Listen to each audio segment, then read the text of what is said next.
Hello everybody, this is the Wikstrand. So this movie is called The Crawling Eye. And it features on its poster big eyeballs with tentacles attacking people. When I first saw this movie, I was going in thinking this is going to be some hokey ass bullshit. And I was convinced that this was going to be one of the worst movies I had ever seen.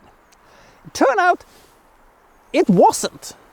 This movie is actually quite okay when I think about it. I can actually really believe that a young John Carpenter saw this movie and thinking, I can make this movie, but better, and it became The Fog. But let's find out why this movie is actually quite okay, shall we? This is The Crawling Eye.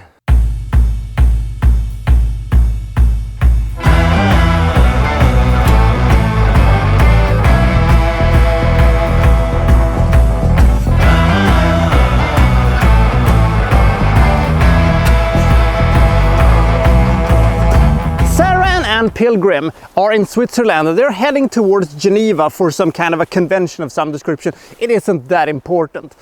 But she gets some kind of a psychic, attack or whatever when they're driving around, and she says that we have to stop here, we have to stop right here.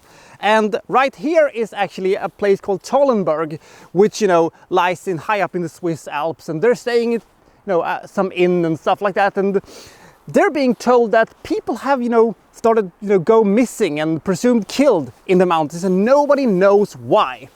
I think that it is the crawling eyeballs, but we'll get to that in a second.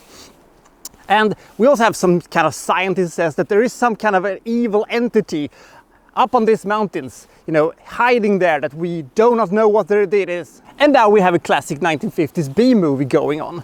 Now, right from the get-go, the setup for this movie is actually good, because they're building these creatures up for such a long time that when they actually finally shows up, they actually feel like a big deal.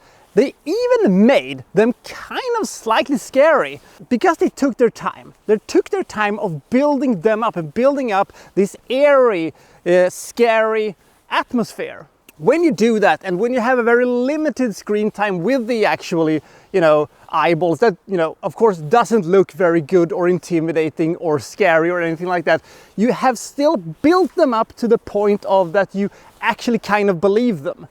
If they would have replaced this with, some kind of a, guy in suit in some kind of a scary monster thing, like an alien or stuff like that, it might have worked.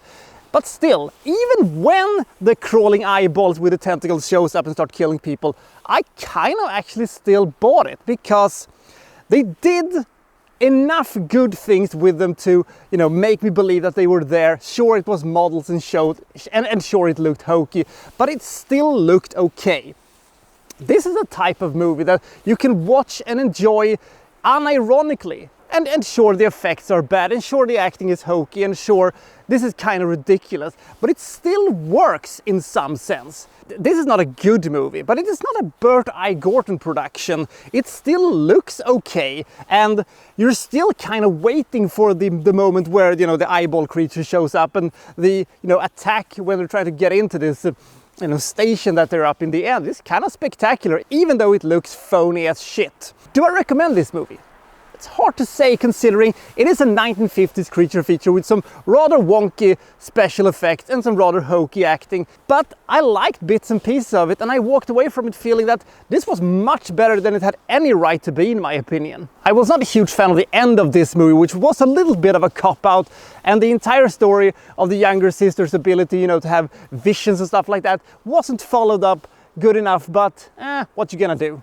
The eerie atmosphere, the very serious tone this movie had, the decent enough action sequences that they had, and this movie's pretty decent structure gives this movie 43 points. Not a great movie, but far better than I expected it to be. So we'll see you next time for so-and-so reviewing, such and such. Thank you for watching. Thank you very much.